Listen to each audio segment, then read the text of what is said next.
아무튼 오늘 여러분 만나 뵙게 돼서 너무나 반갑고요. 특별히 이 자리에 계신 여러분 모두에게 하나님께서 특별한 열정과 또 선한 마음 주셨다고 생각이 됩니다. 그래서 그런 분들과 함께 하게 돼서 너무나 기쁘고 감사합니다. 오늘 이제 강의 제목이 북한 이탈 주민이 걸어온 길. 제가 북한 이탈 주민이라고 했지만 좀 편의상 탈북민이라고 혼용해서 사용하도록 하겠습니다.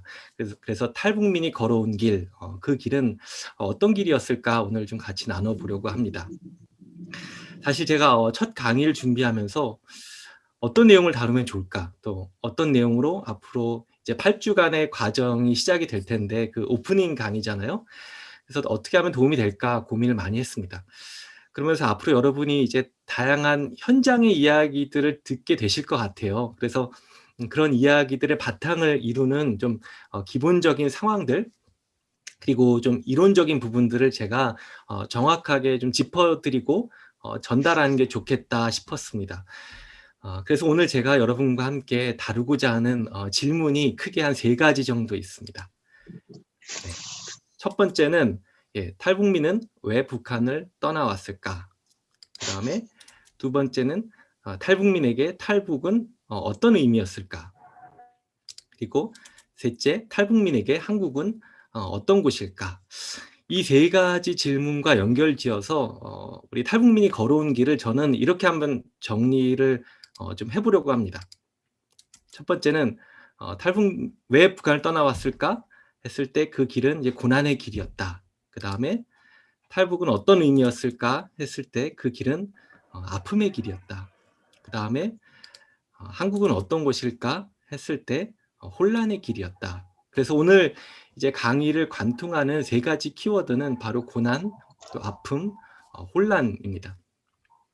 그리고 이 3가지 키워드에 대한 이야기를 통해서 마지막에 플러스 알파로 제가 또 하나의 질문을 던질 텐데, 그것은 아까 제가 처음에 얘기했던 것처럼 탈북민은 앞으로 어떤 길을 가야 될까? 앞으로 가야 할 길은 무엇일까라는 점을 같이 좀 질문으로 제가 좀 던지려고 합니다. 바라기는 오늘 이 시간을 통해서 우리가 함께 좀 고민하면 좋겠고요. 또 배우는 시간이 되면 좋겠습니다. 네, 첫 번째 질문입니다. 탈북민은 왜 북한을 떠나왔을까? 네. 한국 사회에 이제 탈북민의 존재가 강하게 각인되기 시작한 것은 불과 20년밖에 되지 않았습니다. 우리가 만나는 대부분의 이제 탈북하신 분들은 지난 20년 동안 한국에 들어오신 분들이라고 할 수가 있습니다. 그런데 실제로 이제 탈북의 역사 자체는 훨씬 더 오래됐습니다. 1953년 7월 27일에 6.25 전쟁의 휴전협정이 맺어지죠. 그리고 그 뒤로부터 많지는 않지만 북한을 떠나서 한국에 오신 분들이 지속적으로 있었습니다. 특별히 70년대 또 80년대 탈북해서 한국에 오신 분들은 상당히 특별한 대접을 받았습니다. 그러니까 이 특별 대접이 좋은 측면이 있다면 그것은 돈을 어마어마하게 받았다는 점이에요. 그래서 예컨대 1983년에 2월 달에 그 이웅평 대위라는 분이, 여기 이제 사진에 있는 분인데, 미그 19기를 몰고 한국에 이제 들어오게 됩니다. 이분 같은 경우에는 거금의 보상금을 받습니다. 그러니까 그 당시 이제 법률로 뭐가 있었냐면, 공산 진영의 군수품을 가지고 귀순할 경우에 장비에 대한 보상을 받았어요. 그래서 그 덕분에 이제 보상금, 그리고 또 전두환 대통령 때죠, 아파트 2채를 포함해서 당시 돈으로 얼마를 받았냐면 15억 6천만 원을 받았습니다. 요즘도 꽤 큰 돈이죠. 15억 원이면. 예. 근데 이 돈이 얼마나 크냐면 이제 오늘날의 가치로 이제 하면 수백억 원에 이제 해당하는 돈입니다. 그러니까 당시에 뭐 그 당시를 사셨던 분들은 라면 값이 한 100원 정도 하던 때라고 해요. 그리고 강남의 아파트 한 채가 2천만 원 정도 할 때였는데, 그러니까 강남의 아파트 한 80채 정도 살 수 있는 거액의 보상금을 받은 겁니다. 그뿐만 아니라 이제 4월 달에는 여의도 광장에서 뭐 수십만 명이 모인 귀순 환영 대회까지 열었다고 그래요. 그러니까 이런 면에서 보면 요즘 이제 한국에 들어오신 분들은 이제 임대 아파트 그런 지원금이 주어지고, 그다음에 현금 지원만 따로 보면 이렇게 합쳐서 한 800만 원 정도 받으시거든요. 그러니까 그 액수가 어마어마하게 차이가 나는 거죠. 그런데 이유가 있어요. 그러니까 왜 이런 특별한 대접을 받았을까? 그러니까 남한 정부 입장에서 보면 북한에서 못 살겠다고 북한을 떠나 남한에 온 사람이야말로 남한 체제가 북한보다 우월하다는 것을 보여주는 살아있는 상징이었던 거죠. 그러니까 가장 효과적인 선전 도구였기 때문에 어떻게 보면 이들을 이제 정치적인 의도로 소위 이제 귀순용사 이렇게 불렀죠. 귀순용사로 이제 이용했던 측면이 있습니다. 그러다가 이제 1990년대가 들어서면서부터 남북 관계 이제 외에도 주변 정세가 크게 요동치기 시작합니다. 여러분이 잘 아시는 대로 89년에 베를린 장벽이 무너지죠. 그리고 90년대 분단됐던 독일이 통일이 됩니다. 그리고 91년에 구소련이 해체가 됩니다. 이때 이제 외국에 유학 가 있는 사람들도 북한 고위층들도 좀 들어오게 되고요. 그 다음에 북한 일반 주민들이 들어오기 시작하는데 특별히 러시아 쪽에서 벌목공으로 가 있던 분들이 이런 좀 평범한 남성분들이 탈북해서 한국에 들어오게 됩니다. 근데 이때까지만 해도 이제 한국에 들어오시는 탈북하신 분들의 숫자가 그렇게 막 눈에 띄게 증가하는 추세는 아니었어요. 근데 이제 결정적인 변화는 90년대 중반부터 일어납니다. 그러니까 여러분이 잘 아시는 대로 이제 소위 고난의 행군 시기가 시작이 되면서부터 큰 변화가 일어나죠. 그러니까 북한에서 대기근이 이제 95년부터 불어닥치는데 이것을 고난의 행군 이렇게 부릅니다. 고난의 행군. 원래 이제 고난의 행군이라는 말은 1930년대 말 그리고 1940년대 초에 김일성이 만주에서 일본군과 싸우다가 그 추격을 피해서 이 추운 겨울에 오랫동안 몇십 일이죠. 그 추위와 배고픔을 참아가면서 유격전을 감행했던 그런 때가 있습니다. 그 시기를 일컫는 용어인데요. 이제 북한 당국이 90년대에 극심한 그 경제난이 닥치고 너무나 힘든 때가 오니까 이것을 극복하기 위한 캠페인으로 이제 이 구호를 사용하기 시작합니다. 거기서 유래가 있고요. 그래서 우리 수령이 겪고 힘들었던 그 고된 행군의 시간을 우리가 기억하고 같이 이겨나가자 이런 의미를 가지고 있습니다. 그런데 이 90년대 중반 고난의 행군이 어떻게 시작되었을까? 94년 7월에 김일성이 죽거든요. 82세 나이로. 근데 문제는 그 김일성이 죽은 다음 해부터 3년 동안 정말 힘든 시간이 와요. 자연재해가 불어닥치는데 2차례의 홍수가 있게 되고 그다음에 1차례의 가뭄이 이어지게 됩니다. 먼저 95년 7월 31일부터 8월 18일까지 한 20일 동안 하루 평균 거의 뭐 600mm의 집중호우가 쏟아져요. 그래서 수많은 농경지들이 침수되고 주택들이 유실이 되죠. 그러니까 북한 입장에서는 100년 만에 처음 겪는 그렇게 큰 대홍수를 경험했다고 합니다. 그러니까 이 타격으로 이제 곡물 생산이 줄어들고 기근이 시작이 돼요. 근데 이것이 한 번으로 끝나지가 않아요. 그 다음 해 또다시 큰 수해가 발생합니다. 그래서 이때도 수백만 명의 이재민이 발생하고 농업 생산량에 큰 타격을 입고 또 식량 부족이 극심해지게 됩니다. 그리고 나서 97년이 되고 이번에는 반대로 큰 가뭄이 닥쳐요. 그러니까 거의 3년 동안 재해를 집중적으로 입다 보니까 농사가 완전히 망쳐요. 그리고 식량을 구할 수 없는 지경에 이르렀고 북한 경제는 나락에 떨어지게 됩니다. 그래서 북한이 얼마나 이제 급했냐면 95년도에 유엔에다가 공식적으로 긴급 지원을 요청합니다. 그래서 북한의 식량난 소식이 국제사회에 이제 알려지게 돼요. 근데 이때 이제 국제사회도 그렇고 한국 정부도 마찬가지였는데 그렇게 열심히 구호 활동을 하지 않게 됩니다. 그러니까 되게 소극적인 지원만 하게 됩니다. 왜 그랬을까요? 네, 왜 그랬을까? IFSC. 그러니까 북한에 그 이제 극심한 식량난이 있고 사람들이 죽어간다고 이렇게 들리는데 왜 적극적으로 북한이 지원하지 않았냐면 그러니까 첫 번째 이유는 북한을 우선 이렇게 믿지 못하는 그 입장이 좀 컸던 것 같아요. 그러니까 워낙 폐쇄된 사회다 보니까 북한에서 큰 피해가 있다고 하지만 한국 정부나 국제사회 입장에서 다 믿을 수 없다 이렇게 생각을 했던 거죠.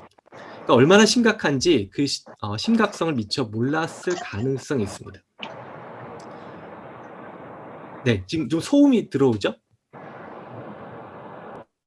네, 네, 감사합니다. 그래서 지금 이제 근데 이게 북한이 또 헷갈리게 했던 측면도 있어요. 그러니까 아주 힘든 시기를 보내고 있는데 또 평양에서는 막 대규모 행사들을 막 펼치거든요. 그러다 보니까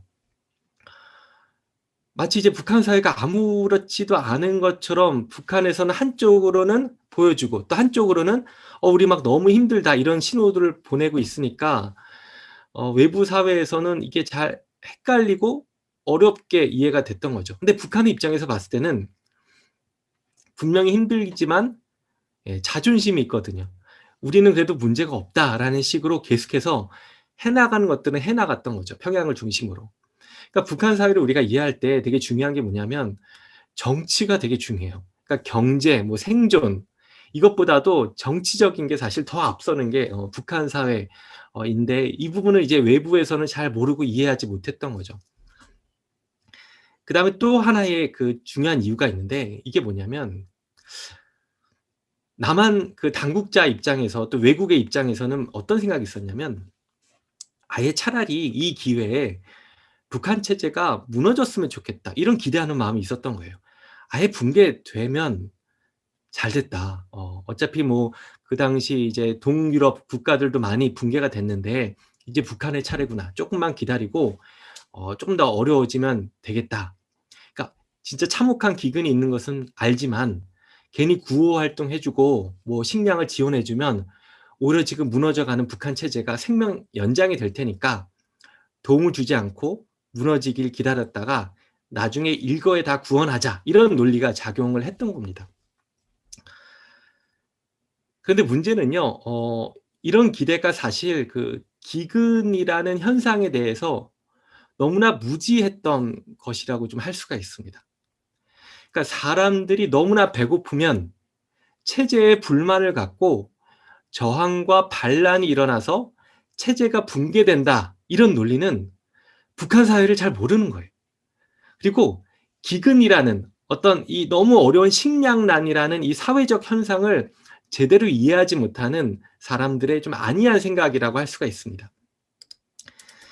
제가 한 가지 좀 연구를 같이 나누고 싶은데 이게 뭐냐면 기근에 대한 이해 이런 정병호 교수님이 이제 쓰신 글이 있는데 여기에 보면 "기근의 가장 큰 특징 중에 하나가 뭐냐?" 이렇게 얘기합니다. "아무리 혹독한 기근일지라도 기근 자체는 체제의 붕괴를 가져오지 않는다는 겁니다." 이해되세요? 예. 아무리 기근이 심해도 아무리 먹을 게 없어도 그 기근 자체 때문에 체제가 붕괴하는 경우는 없다는 거예요. 왜냐? 배고픈 사람들은 권력에 저항할 힘과 여유조차 없기 때문에 그래요. 그러니까 전 세계의 여러 사회에서 발생한 기근에 대한 연구들이 공통적으로 밝힌 게 뭐냐면 식량 부족이나 기근 자체가 권력에 대한 직접적인 위협이 되지 않는다는 거예요. 사람들이 탈진하게 되면 오히려 더 각자 자기 생존에 매달리기 때문에 폭동이나 혁명 가능성이 더 낮아지는 거죠.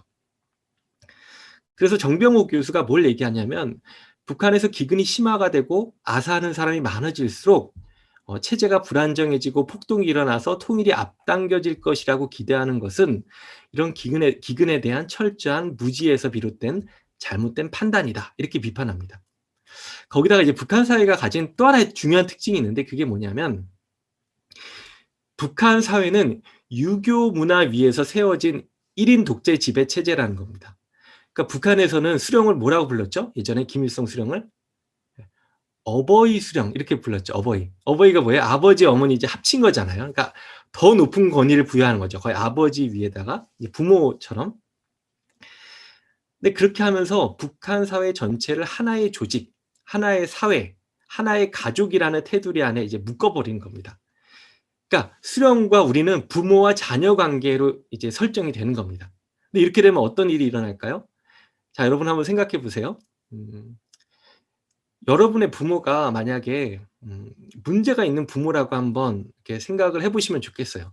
만약에 여러분의 아버지가 맨날 술 마시고 뭐 제대로 돈도 벌어오지 않아요. 예, 가난해요. 능력이 없어요. 직장도 없어요. 그런 사람이 여러분의 아버지예요. 근데 여러분 그런 아버지 어떻게 해야 될까요? 그런 아버지 버려야 됩니까? 그런 아버지 버리고 새로운 아버지를 택할 수 있을까요? 예. 그럴 수 없죠. 예. 아무리 내 아버지가 가난하고 능력이 없을지언정 아버지를 버리는 거는 천륜에 어긋나는 거잖아요. 예. 특별히 이제 유교적인 관점에서 보면.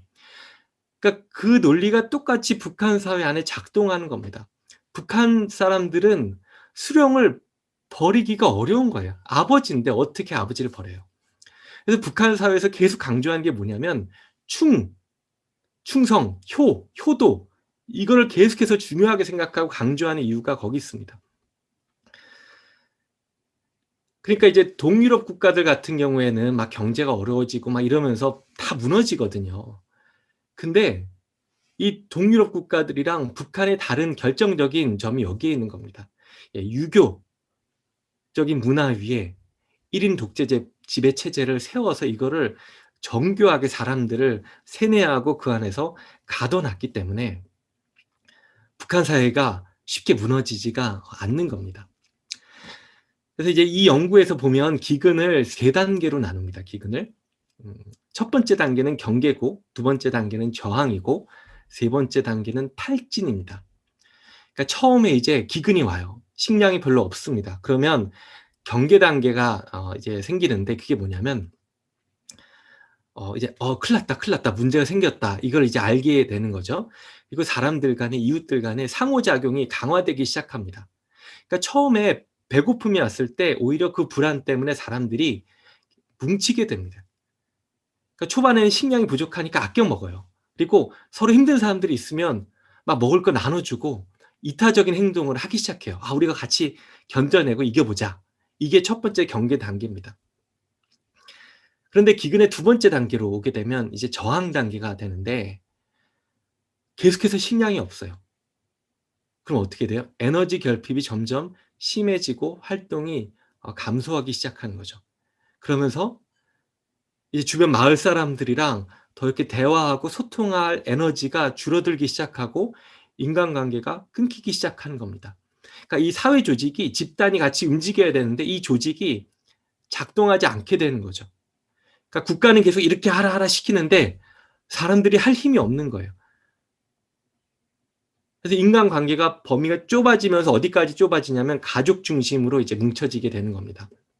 그래서 이제 각자 살기 위해서 식량을 구하러 나서고 여기저기서 조그만 막 싸움들이, 크고 작은 싸움들이 일어나기 시작하고요. 그다음에 도둑질들이 늘어나기 시작하는 겁니다. 그래서 서로 이웃이었는데 사람들 사이에서 신뢰가 무너지고 금이 가고 서로 이제 정서적인 상처들이 생기게 되는 거죠. 그래서 95년도, 아까 제가 95년도부터 시작했다고 그랬잖아요. 그러니까 95년도와 96년도가 되면 평양을 제외한 북한 대부분 지역이 이 기근의 두 번째 단계에 이르렀다, 이렇게 얘기합니다. 저항의 단계. 그다음에 이 세 번째 단계가 있습니다. 탈진 단계가 되면 이제 가족을 중심으로 그나마 이걸 버텨오는 거거든요. 너무나 배고프고 힘들지만 가족을 중심으로 이걸 이겨왔었는데 이 최소한의 가족과 같은 인간관계마저 조금씩 붕괴가 되기 시작합니다. 그러니까 가족 구성원도 지키지 못하고 죽음을 맞이하는 상황이 되는 거죠. 주변에 사람들이 쓰러지기 시작합니다. 예, 노인들이 먼저 희생되기 시작합니다. 아이들이 부모를 잃게 됩니다. 떠돌게 됩니다. 그래서 꽃제비처럼 아이들이 이제 몰려다니기 시작하는 거죠. 그리고 이 탈진 단계에 이르면 마을이 조용해진다고 그래요. 조용해집니다. 그러니까 이게 상상이 되실지 모르겠어요. 그러니까 그 마을에 사람들이 많이 살아도 이 탈진 단계에 이르면 조용해지는 거예요. 그냥 적막한 거예요. 근데 이게 98년도, 99년도에 특별히 이제 북한의 뭐 회령, 우산, 남양 이런 두만강 도시들 있잖아요. 그 건너편에서 구호단체 사람들이 북한을 계속해서 관찰해 보니까 분명히 저 마을에 사람들은 살고 있는데 움직임이 없는 거예요. 소리가 없는 거예요. 그러면서 뭐라고 표현하냐면 기괴한 고요함. 예. 그걸 얘기하는 겁니다. 다 집에서 나오지 못하고 최악의 탈진 단계에 접어든 겁니다. 그러니까 너무나 끔찍하고 안타까운 상황이 되는 거죠. 그러니까 이런 시기를 3년, 아니 3년 이상 5년, 6년을 이 북한 사회가 거쳐왔던 겁니다. 그래서 이제 가정을 지키기 위해서 이 기근 상황 가운데 중국으로 건너가서 식량을 구하려는 사람들이 나타나게 되는 겁니다. 그래서 이게 이제 본격적으로 탈북이 시작되는 때라고 볼 수가 있습니다. 그래서 이제 95년도 이 탈북이 본격적으로 이제 생기게 되는데, 여러분이 아셔야 되는 게 뭐냐면 이 탈북한 분들이 애초부터 한국에 올 생각으로 탈북한 게 아니에요. '난 남한 가야지.' 탈북하신 분 없어요. 그런 분들은 없고 그저 살기 위해서, 아니 내 가족 먹여 살리기 위해서 목숨 걸고 탈북을 시작한 겁니다. 그래서 이때 얼마나 많은 분들이 중국으로 갔는지는 확인하기 어렵지만 대략 한 30만 명 이상 주민들이 탈북해서 중국으로 넘어간 것으로 보입니다. 그러니까 이것도 사실 되게 제한적이에요. 특별히 뭐 함경북도, 양강도 분들이나 이렇게 건너가지, 뭐 함경남도, 이 저기 평안도 사람들은 그렇게 탈북도 못해요. 그래서 황해도, 함경남도 이런 데서 특별히 더 기근의 피해가 컸다, 뭐 이렇게 얘기를 해요. 그래서 꼼짝없이 배급을 기다리다가 사람들이 죽어나가기 시작합니다. 그러니까 제가 이제 탈북한 분들 만나서 얘기 들어보면 이런 얘기 하시더라고요. 제일 먼저 누가 희생됐냐. 북한 사회에서 제일 착한 사람들, 국가를 끝까지 믿고 기다리던 말 잘 듣는 사람들, 뭐 교원 같은, 그러니까 선생님 같은 분들이 제일 먼저 죽었다는 거예요. 아, 국가가 배급 기다리라고 했으니까 내가 기다려야지. 불법행위, 비법행위 안 하고 조금 더 기다리면 되겠지 하다가 이분들 다 죽기 시작했고, 오히려 불법을 저질러서라도 식량을 구한 사람들이 살아남았다, 막 이런 얘기까지 하시게 됩니다. 그래서 여러분이 이제 한국에 입국하는 탈북민 이 숫자를 보시면 95년도부터 99년도에 이르기까지 증가는 하지만 그렇게 폭발적으로 증가하지는 않아요. 이게 무슨 말이냐면 95년도부터 이제 기근이 있었고 탈북이 일어났는데 이분들이 바로 한국에 들어오지 않았다는 거예요. 이분들이 결국 한국에 들어온 거는 몇 년이 지나서, 그러니까 때로 이제 중국에서 살다가 어려움을 겪다가 좀 이따 얘기하겠지만 한국에 들어올 수밖에 없는 사람들이 돌고 돌아서 몇 년 만에 이제 들어오기 시작하는 거예요. 근데 이제 한국 정부에서도 이제 뭔가 탈북민들이 들어오기 시작하니까 이제 만든 기관이 하나원이에요. 제가 있었던. 그래서 경기도 안성에 여자 하나원이 있고 또 강원도 하천에 제2 하나원이 있는데, 제가 이 하나원 안에 그 기독교 예배 담당 목사로 제가 그 안에 교회에서 사역을 했었습니다. 이제 탈북민의 숫자가 본격적으로 증가하기 시작한 게 그래서 2000년에 들어서면서부터입니다. 중국에서 한국에 오는 길이 이제 알려지기 시작했습니다. 아, 이렇게 하면 한국에 갈 수 있다더라. 선이 좀 생기기 시작한 거죠. 그리고 많은 선교단체들, 인권단체들이 이제 이분들을 한국에 보내주기 시작하고, 그 다음에 브로커들이 등장하기 시작합니다. 그래서 중국에서 이제 막 길을 찾지 못하고 이런 분들이 한국에 들어오기 시작하고, 그래서 매년 2배씩 증가합니다. 그래서 2009년에 보면 거의 3,000명의 가까운 탈북민이 한국에 들어오게 되고, 이때가 이제 역대 최다 인원을 찍게 됩니다. 그럼 이제 고난행군 때 이 피해가 얼마나 컸을까, 다양한 입장들이 있어요. 사실 정확히 알기란 좀 너무나 어렵습니다. 사실 뭐 북한이라는 체제 자체가 뭐 우리나라 지금 코로나19로 매일매일 뭐 어느 지역에 확진자 몇 명이 생겼다 이렇게 보고할 수 있는 시스템이 아니거든요. 뭐 우리 그 옆 나라 일본만 생각해도 선진국이지만 코로나로 지금 막 확진자 이거 계수하는 거 얼마나 힘들어요. 맨날 팩스로 이걸 다 보낸다고 막 이러잖아요. 그러면서 제대로 못하고 있는데, 그러니까 어떻게 보면 20여 년 전에 북한 사회 입장에서도 이 사회 구조가 다 막 무너지고 막 이랬을 때 이 기근의 총체적 진실을 알기란 거의 불가능했을 거로 좀 우리가 추정해 볼 수 있어요. 예. 그러니까 탈북민들이 얘기하지만 탈북민들이 사실 자기 지역 외에는 잘 모르거든요. 정보들이 많이 없기 때문에. 그래서 이걸 알기가 참 어려운데, 보통 이제 그럼에도 불구하고 우리가 어떻게 얘기하죠? 고난행군 때 200에서 300만 명 정도 이제 사망했다, 이런 얘기를 우리가 합니다. 97년 2월에 황장엽은 150만 명이 사망했다, 자기가 이런 보고를 받았다, 이런 얘기를 한 적이 있습니다. 그다음에 불교 쪽 단체일 텐데 이 사단법인 조응법들이 한번 탈북민들을 거의 뭐 1000명 넘는 사람들을 인터뷰해서 98년도에 한 300만 명 정도 아사자가 있었다 이렇게 주장을 하고도 추정했습니다. 그래서 보통 우리가 늘 이렇게 생각을 하죠. 한 200에서 300만 명 정도. 근데 이제 북한 당국의 공식적인 발표는 한 30만 명 정도 이렇게 봅니다. 그러다가 이제 조금 더 과학적인 접근으로 그 북한의 인구 센서스 조사를, 그러니까 북한이 유엔에다가 보고하기 위해서 인구 조사를 하거든요. 근데 1993년이랑 2008년에 전 이제 인민에 대해서 이거 인구 조사를 하고 제출했었는데 이거 두 개를 비교해 보는 거예요. 그래서 얼마나 변화가 있었는지, 그리고 어느 나이 또래가 많이 이렇게 사라졌는지 이거를 이제 분석하는 겁니다. 그랬더니 이제 한국통계청에서 95년도부터 한 5년 동안 33만 명 정도 인구가 줄어든 것으로 보여진다 이렇게 발표합니다. 예. 그러니까 매년마다 자연적으로 돌아가시는 분들이 있고 그것보다 초과 사망이 한 33만 명 정도 나왔다 이렇게 얘기를 합니다. 한 5년 정도만 이렇게 따지는 거예요. 이전에 추정했던 것보다 훨씬 적지만 이 숫자 자체도 결코 적은 건 아닙니다. 거기다가 이제 매년마다 자연 이렇게 돌아가시는 분들이 뭐 한 10몇만 명 되고 이 기간을 좀 더 넓히면 실제로 한 10년 정도 안에 한 200만 명 정도 이렇게 돌아가셨다 이렇게 볼 수도 있습니다. 이제 동아일보 주성아 기자 같은 경우에는 이제 탈북 출신 기자 중에 좀 잘 알려진 분인데 이분은 또 주장하기를 뭐 300만 명까지 되진 않을 거다. 한 100만 명 미만이 아닐까. 왜냐하면 300만 명이 굶어 죽을 정도면 어림잡아서 한 1000만 명은 심각한 신체 정신적 장애를 겪어야 했지만 자기가 봤을 때 그 정도는 아니었다. 뭐 이렇게 얘기를 하기도 합니다.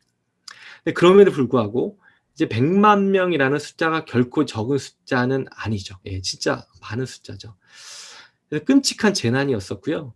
이제 다만 지금의 상황은 좀 90년대와는 좀 다른 게 이제 뭐 장마당도 활성화돼 있고 또 휴대전화도 이렇게 다 있기 때문에 예전보다는 이 상황 공유가 좀 더 빨리 될 겁니다. 그리고 무엇보다도 이제 대다수 북한 주민이 이 경험을 통과했잖아요. 살아남았잖아요. 그러니까 지금은 이제 이런 상황까지는 닥치지 않을 거다 이렇게 볼 수는 좀 있을 것 같습니다. 네. 그래서 이제 그 사람들이 이주하는 그 이주 연구에 대한 분야에서 인구 이동이 일어나는데 두 가지 요인이 있다고 봅니다. 하나는 사람을 배출하는 푸시 요인, 또 하나는 흡인 요인, 이런 풀 요인이 있습니다. 그러니까 탈북민이 왜 생겨났을까? 탈북민을 밀어냈던 요인들이 뭘까? 식량 부족, 경제적 어려움, 북한 체제에 대한 불만족, 또 중국에 체류하는 경우 좀 공안의 감시와 강제 북송에 대한 두려움 때문에 이제 한국까지 이제 오게 되는 거죠. 그 다음에 이제 밖에서 끌어당기는 요인이 뭐가 있을까? 예, 북한 사람들 입장에서는 조선족 사회의 보호와 도움, 그 다음에 중국 내 취업 기회, 또 여성에 대한 수요, 남한 사회 동경, 남한에 간 가족의 초청, 그 다음에 한국의 탈북민 지원 정책, 이런 것들이 좀 흡인 요인을 작용했다 이렇게 볼 수가 있겠습니다. 그래서 이제 탈북하는 이유가 좀 계속해서 변화되어 오고 있습니다. 90년대까지랑 그 이후랑 또 좀 달라지고 있습니다. 그러니까 90년대 초까지는 정치적 요인이 컸다면 90년대 중반 이후에는 살기 위해서 경제적 요인이 컸고요. 그다음에 2000년대 이후부터는 훨씬 조금 더 다양화되기 시작합니다. 특별히 이제 2000년대 이후가 되면 먼저 오신 분들이, 그러니까 엄마나 아버지들이 자신의 자녀, 또 가족을 데리고 오는 연계형 탈북자가 증가하는 것이고요. 그리고 북한 사회가 변화하기 시작하고 장마당이 들어서고 그다음에 외부 정보들이 들어가기 시작하면서 이제 한류를 접하고 한국 문화를 접하고 한국도 잘 사는구나. 그래서 내가 한국 가서 뭔가 내 꿈을 이뤄야 되겠다. 나는 못하더라도 내 자녀 위해서 내가 탈북해야 되겠다. 이런 식으로 좀 다양한 탈북 동기들이 나타나고 있다 이렇게 볼 수가 있겠습니다. 그래서 이제 탈북 1세대와 탈북 2세대가 차이가 있고요. 나이 드신 분들과 젊은 분들이 또 적응하는 그런 차이도 좀 보게 됩니다. 그러니까 중요한 것은 뭐냐면 우리 탈북민을 바라볼 때 탈북민들은 그냥 저러겠거니라고 일반화할 수가 없어요. 너무나 다양하다는 겁니다. 조금 더 보면요, 이 다양한 것들이, 그러니까 뭐 일례로 그냥 이런 다양한 탈북 사례들이 있다는 겁니다. 뭐 식량을 구하러 중국에 왔다가 남한 사람 뭐 선교사 만나서 탈북하기도 하고요. 또 북송이 될까 봐 또 두려워서 탈북하기도 하고요. 그다음에 중국에 인신매매 당해서 살다가 견딜 수 없어서 탈북하기도 하고, 개인과 북한의 미래가 보이지 않아서 더 나은 미래와 자녀에게 주기 위해서 또 자녀의 초청으로, 부모의 초청으로 오기도 하고요.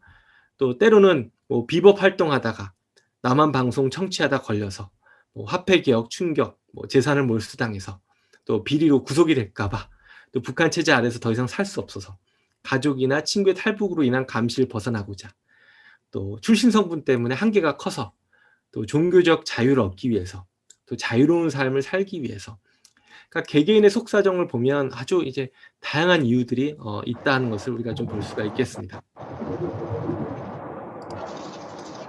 자, 그래서 이제 첫 번째 질문이 이거였어요. 탈북민이 왜 북한을 떠나왔을까? 답이 좀 되셨으면 좋겠어요. 그러니까 요약하자면, 탈북민은 식량난이라는 어떤 극심한 고난 가운데 살기 위해서, 가족을 위해서 위험을 무릅쓰고 또 북한을 나왔지만, 대부분 다시 원래는 돌아가기 위한 탈북이었다. 대부분 이타적인 희생적인 선택이었다. 그래서 고난의 시기를 겪어오면서 결국은 이 탈북할 수밖에 없었다. 그래서 고난의 길이었다. 제가 좀 이렇게 정리를 하고 싶습니다. 자, 두 번째 질문입니다. 탈북민에게 탈북은 어떤 의미였을까? 여러분, 이제 탈북을 한다는 것은 진짜 쉬운 결정이 아니에요. 내 인생의 모든 것, 뭐 친구와 가족, 고향을 떠나서 말도 안 통하는 낯선 땅에 가는 게 얼마나 두렵고 힘들겠어요. 그런데 제가 얘기했던 것처럼 살기 위해서 떠나온 거죠. 그리고 다른 사람을 살리기 위해서. 그리고 때로는 또 속아서 떠나오는 사람들도 있습니다. 예, 탈북하는 과정 자체가 결코 쉽지는 않아요. 예, 보시면 뭐 탈북한 루트들이 있는데, 네, 영화 크로싱처럼 몽골로 가는 길도 있었지만 요즘은 더 이상 없습니다. 가장 대표적인 길은 이제 저기 동남아 태국까지 가는 길인데, 이게 한 5,500km 정도 됩니다. 그러니까 부산이 400km니까 서울 부산을 한 14번 정도 왔다 갔다 해야 되는 그 긴 거리. 그다음에 태국에 가서도 뭐 수용소에 있다가 또 한국에 와서 국정원 조사받고 하나원 갔다가, 그러니까 그만큼 이제 탈북하기 쉽지 않은데, 놀랍게도 보면 한국에 들어오는 탈북민의 성별 비율이 여성이 압도적으로 더 많습니다. 여성이. 왜 여성의 탈북이 더 많을까? 우리가 좀 북한 사회 특징, 그리고 중국 사회 변화를 좀 함께 이해할 필요가 있습니다. 그러니까 아까 얘기했던 것처럼 북한이 유교적인 문화거든요. 가부장적인 사회예요. 그래서 남자들이 아주 권위적입니다. 집에서 손 하나 까딱하지 않아요. 이게 중국 좀 남자들이랑 사회주의인데도 좀 다른 것 같아요. 예. 그러니까 북한 남자들은 그냥 기업소 가서 뭐 경제가 다 망가져도 그냥 출근해서 자리 지키고 있는 거예요. 그냥 담배 피우면서. 그러면 가정은 누가 책임지느냐? 오롯이 다 여성들이 그걸 하는 거예요. 그래서 식량이 필요하면 중국에 가서 식량을 구해오는 것, 뭐 장마당, 뭐 비법을 해서라도 돈을 버는 것 다 여성들이 하는 겁니다.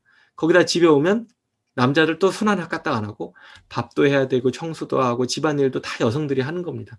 그러니까 이중적인 부담을 안고 있었던 거죠. 근데 여성들이 이렇게 가족 부양의 짐을 지고 또 외화벌이를 하면서 장사를 하면서 남자보다 먼저 의식의 변화를 겪게 돼요. 그러니까 북한 사회에서 소위 여성은 헌신적이고 복종해야 된다, 이런 여성상이 있었는데 더 먼저 주체의식을 갖기 시작하는 겁니다. 예. 왜냐하면 세상을 더 먼저 경험하게 되는 거예요. 세상을 더 먼저 알게 되는 거예요. 자본주의를 먼저 경험하게 되는 거죠. 그리고 시장을 통해서 외부 소식들을 먼저 듣게 되는 거죠. 그러니까 새로운 가치관을 먼저 갖게 되는 겁니다. 그러니까 북한 사회를 변화시켜가는 가장 그 선봉에 누가 있냐?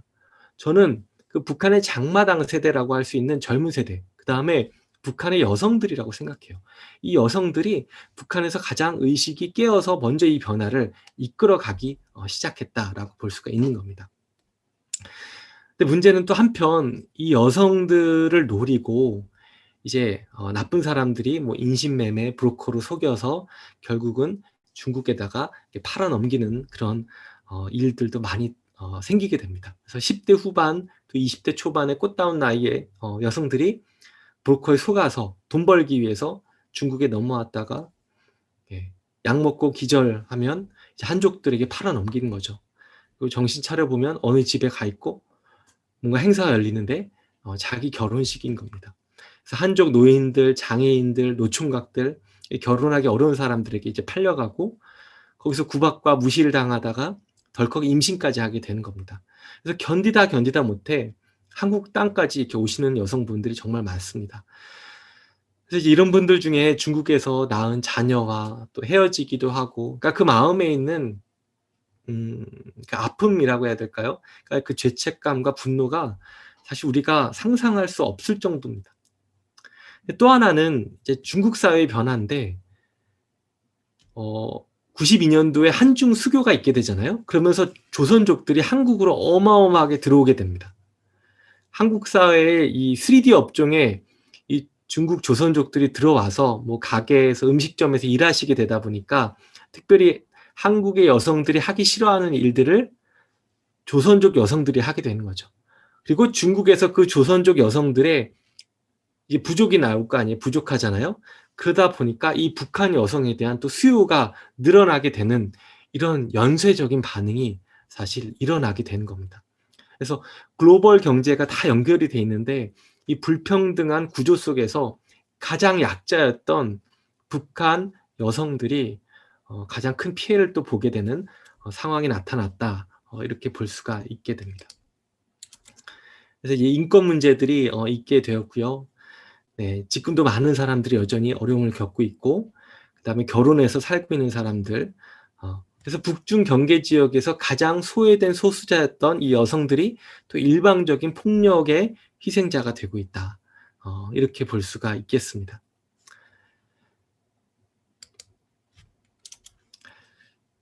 이 부분은 그냥 좀 넘어갈 텐데요.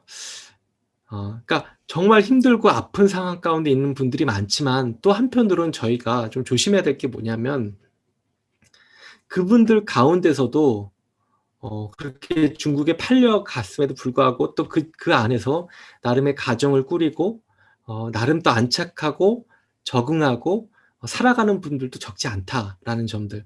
그러니까 우리가 그분들 바라볼 때 진짜 안타까운 상황인 것은 맞지만 또 너무 막 불쌍하다 이런 동정의 시선만으로 보는 거는 저는 좀 경계해야 되지 않을까. 우리가 그분들의 이야기를 다 알지 못하는 상황에서 우리가 일방적인 잣대로 저분들의 상황을 또 평가하지는 않고 훨씬 더 먼저 경청하는 것이 필요하겠다. 이런 말씀 좀 드리고 싶습니다.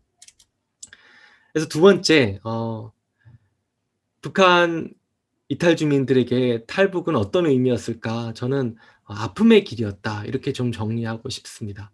그러니까 여러분이 이제 이 아카데미에서 계속해서 좀 중국 내 탈북민에 관련된 강의와 이야기를 듣게 될 텐데 이분들에 대한 이해를 여러분이 충분히 가지시되 단순히 동정의 대상만으로 바라보는 데서 멈추지 않으면 좋겠습니다. 네.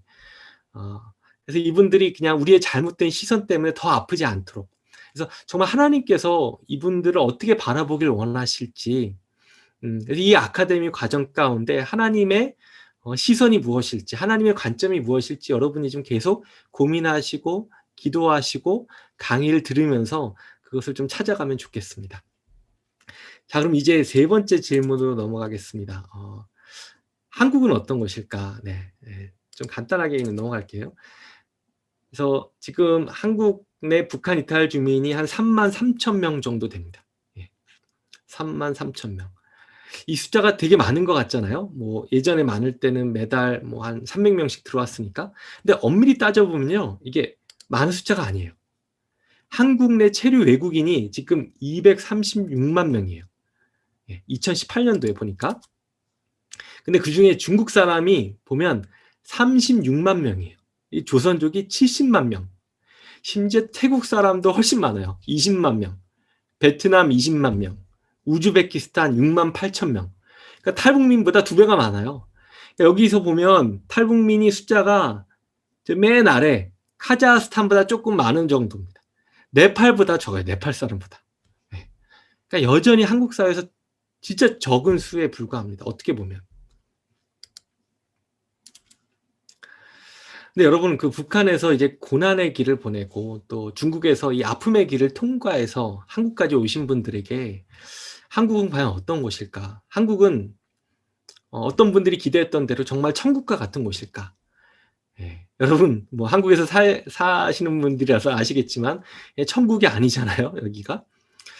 그러니까 이화여대 김지은 교수에 따르면 한국에 오신 탈북민들이 이제 한국에 왔으니까 고통 끝 이제 행복 시작 이게 아니라는 거예요. 탈북민들 1,000명 넘게 이분이 연구해 보니까 그 뇌에 사진을 다 찍었거든요. 그랬더니 10년 동안 한국에 와서부터 10년 동안 탈북민들의 우울증 지수가 계속해서 높아진다는 거예요. 이게 무슨 말일까요? 그러니까 한국에 와서 이분들의 삶이 너무나 쉽지 않고 힘들다는 거예요. 근데 때로 우리는 이 남한 사람들은 너무나 쉽게 생각할 때가 있어요. '야 이 뭐 한국에 왔으니까 뭐 됐네. 뭐 자 봐라. 뭐 슈퍼마켓에 상품이 얼마나 많어. 북한과 비교하면 여기가 천국이지.' 이렇게 자랑하고 싶은 마음이 들지 모르겠어요. '야 봐라 북한에서 따뜻한 물로 이렇게 샤워할 수 있냐. 이 아파트 이거 새 거 얼마나 좋냐.' 이렇게 할지도 모르겠습니다. 근데 여러분 우리 그리스도인이 알잖아요. 사람이 빵으로만 사는 게 아니잖아요. 예 밥은 그냥 몇 끼 배부르게 먹고 나면 그것에 대한 욕망은 줄어드는 겁니다. 근데 더 중요한 것은 한 인간으로서 우리가 존엄을 가지고 살아갈 수 있는가? 내 삶의 의미를 깨닫고 의미 있게 살아갈 수 있는가? 그 문제가 중요한 거죠. 그러니까 사실 교회도 뭐가 중요하냐면 우리 탈북민들에게 궁극적으로 나눠 줘야 될 게 뭐 식사 한 끼 뭐 돈 몇만 원이 아니에요 사실. 그러니까 근본적으로는 예수 그리스도의 복음이 사실 나눠져야 되는 거거든요. 그러니까 이분들에게 기본적인 물질적인 필요를 채우는 것도 중요하죠. 근데 궁극적으로는 우리가 얘기해 줘야 될 게 뭐냐면 이 땅의 돈, 이 땅의 물질로도 다 채울 수 없는 인간의 근본적인 한계가 뭐냐. 인간의 죄성에 대해서 말해 주고 오직 인생의 참된 구원과 의미는 바로 우리를 위해서 죽으신 예수 그리스도에게 있다. 이것을 이 복음을 알려주는 거 이게 사실 궁극적으로 너무나 중요한 겁니다. 이걸 우리가 늘 좀 인식하고 있어야 돼요. 그런데 너무나 서두르면 안 돼요. 예. 북한에서 가려오신 분들에게 사형리 들이대고 "예수 믿어라."라고 하는 것은 이분들에게 먹히지가 않는 거예요. 거부감만 주는 겁니다. 평생 동안 선전선동에 지친 사람들에게 말로만 해서는 되지 않는다는 거예요. 행위로 보여주는 게 너무나 중요합니다. 그러니까 북한에서 이분들이 경험하지 못했던 게 뭐냐면 대가 없는 사랑이거든요. 대가 없는 사랑. "야 예수 믿으면 우리가 돈 줄게." 이런 식 말고요. 당장 이분들이 영접하든 하지 않든 간에 먼저 사랑을 대가 없이 주는 것. 예. 그래서 우리의 성품과 예수 그리스도를 믿는 사람들의 그 어떤 삶의 모습에 감동을 주는 것. 말보다 행동으로 신실한 섬김으로 사랑을 보여줄 때 저는 '이분들에게 복음이 들어갈 수 있다.' 이렇게 생각을 합니다. 근데 여러분 이제 한국에 이제 온 탈북민들은 여러 가지 면에서 혼란을 겪게 되는 겁니다. 어 우리 한국 사회가 이분들에게 너무나 이중적인 거예요. 북한에서 왔기 때문에 정착과 보호의 대상이기도 하지만 또 한편으로는 북한 출신이기 때문에 늘 마음에 의심이 있어요. '간첩 아닐까?' 이런 생각을 한다는 거예요. 한편으로는 '북한 정권의 희생양이니까 불쌍하다.' 생각하는데 또 한편으로 남북 관계가 안 좋아지면 괜히 미운 눈초리를 보내게 됩니다. 그러니까 북한 사람들 입장에서는 남한에서 살아남기 위해서는 북한을 철저하게 부정해야 되는 겁니다. 내 고향인데. 그리고 어쩌다가 남한 사회에 대해서 좀 안 좋은 얘기라도 할 것 같으면 "야 너 북한 편 들지." 북한에 동조하는 것으로 매도될 때가 있다는 겁니다. 그러니까 탈북민이 자유를 찾아서 남한까지 왔는데 진짜 온전한 자유를 누리지 못하는 거예요. 복음 안에서도 자유를 누리지 못하고 또 이 분단 안에서 남북한 대결 안에서 이 경계선 사이에서 끼어 있는 존재로 살아가게 되는 겁니다. 그러니까 '나는 누구인가?' 이게 정체성의 질문인데 이 정체성의 질문을 이분들이 해결하지를 못하는 거예요.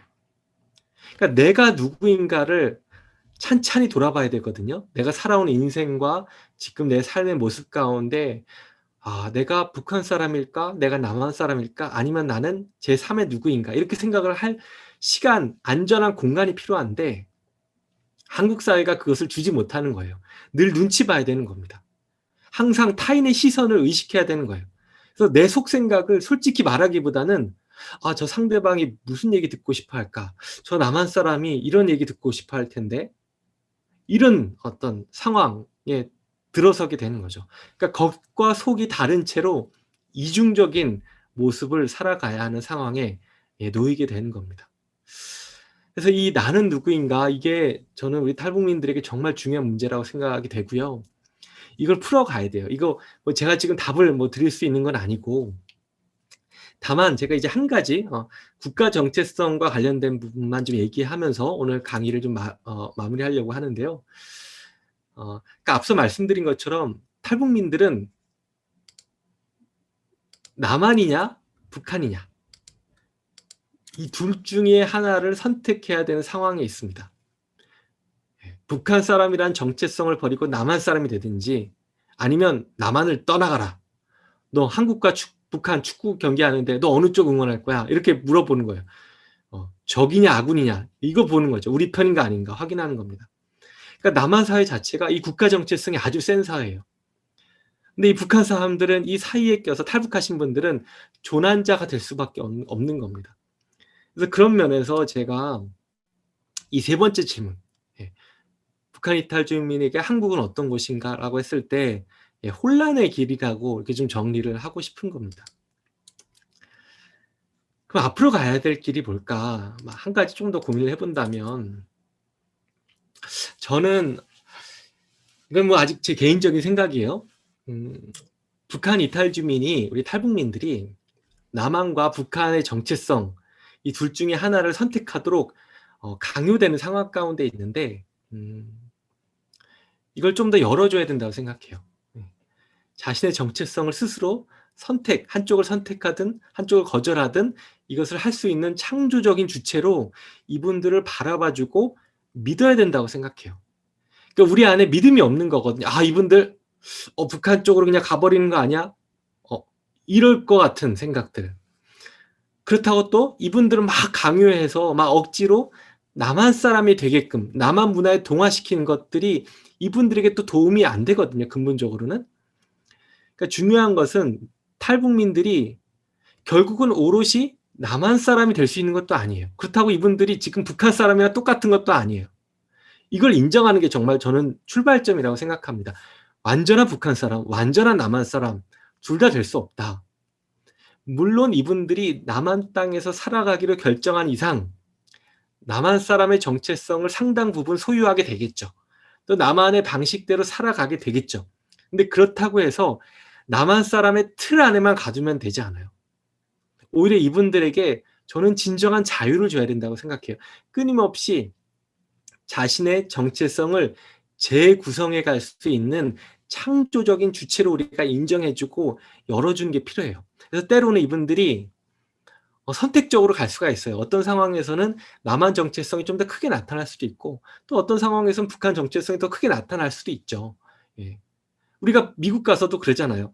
미국 가서 이민 가서 오래 살았지만 어떨 때는 내가 미국 사람처럼 행동하지만 또 어떨 때는 내가 원래 한국 사람이기 때문에 한국 사람만의 모습이 나오는 거죠. 그게 자연스러운 것처럼 우리가 인정하고 탈북민들이 복합적인 정체성을 가졌다. 이거를 우리가 인정해 주는 겁니다. 유연하게 선택할 수 있도록 우리 사회가 조금 더 성숙해 갈 필요가 있고요. 저는 교회도 좀 이런 면에서 조금 더 여유 있게 이분들을 믿고 바라봐 주면 좋겠어요. 고민을 하겠죠, 이분들이. 근데 스스로 자신의 길을 찾아갈 수 있도록 한국 교회가 안전한 좀 이렇게 울타리를 쳐주면 좋겠다. 이런 교회 공동체가 되면 좋겠다. 이런 바람이 있습니다. 그리고 근본적으로는 더 중요한 게 이거예요. 남한과 북한 사이의 정체성에서 하나를 선택한 것, 그것보다 더 중요한 게 뭐냐면, 우리의 정말 정체성이 뭐냐. 이 남북한을 갈라놓고 있는 분단을 가로질러서 이 경계를 풀어가는 경계인인 동시에 이분들은 궁극적으로는 하나님의 자녀라는 거. 하나님 나라 시민의 정체성이 남과 북의 정체성을 다 포괄하는 더 중요한 정체성이라는 것을 가질 수 있도록. 그래서 때로는 방황하고 때로는 고민하는 것들을 좀 인정해 주고 기다려 주면서 더 근본적으로는 예수 그리스도의 복음의 토대 위에서 스스로의 길을 찾아갈 수 있게끔, 하나님께서 나를 이 남한 땅 가운데 이 고난과 슬픔과 혼란의 길을 다 거쳐서 보내주신 데에는 하나님의 뜻이 있었구나. 하나님께서 나를 지금 이렇게 부르고 계시는구나. 이것을 사실 스스로 찾아가야 되거든요. 이거 우리가 가르쳐 준다고 되는 게 아니고 남한 사람들이 그 입에다 심어 준다고 되는 게 아니거든요. 우리가 할 것은 예수님이 답이다. 예수님이 진리고 예수님 안에서 스스로 이분들의 정체성을 찾아갈 수 있도록. 그래서 하나님 나라 비전 안에서 이것을 개척해 갈 수 있도록 열어줘야 된다고 생각을 합니다. 그래서 여기 보시면 이제 마지막으로 그 미로슬라브 볼프가 이런 신학자가 이런 얘기합니다. 그리스도인은 결코 먼저 아시아인이나 미국인, 크로아티아인, 러시아인, 투치족이 된 다음 그리스도인이 될 수가 없다. 하나님의 부르심에 응답하기 위해서는 모든 충성의 대상을 재조정해야 한다. 떠남은 그리스도인이 가져야 하는 정체성의 필수 요소다. 네. 우리가 떠나야 할 부분들이 무엇일까요? 그리고 우리가 진짜 향해야 될 곳은 어디일까요? 네. 저는 이거는 우리 뭐 탈북민에게만 해당하는 것이 아니라 우리 남한 사람들 또 우리 미국에 있는 분들까지 다 포함해서 동일한 과제라고 생각을 합니다. 그래서 탈북민이나 우리나 모두 하나님 나라를 함께 이뤄가는 동반자이고 또 친구라는 점을 우리가 함께 기억하면 좋겠습니다. 그래서 이런 점을 여러분이 앞으로 이제 8주 동안 또 계속 인식하시고 또 중국에 있는 탈북민들의 이야기를 들으면서 또 하나님께서 앞서서 어떻게 일하고 계시고 또 어떻게 그분들 가운데 행하고자 하시는지 우리가 겸손하게 귀를 기울이고 또 하나님의 뜻을 함께 분별하는 여러분 모두가 우리 모두가 같이 되면 좋겠습니다. 네, 감사합니다. 여기까지 마치겠습니다.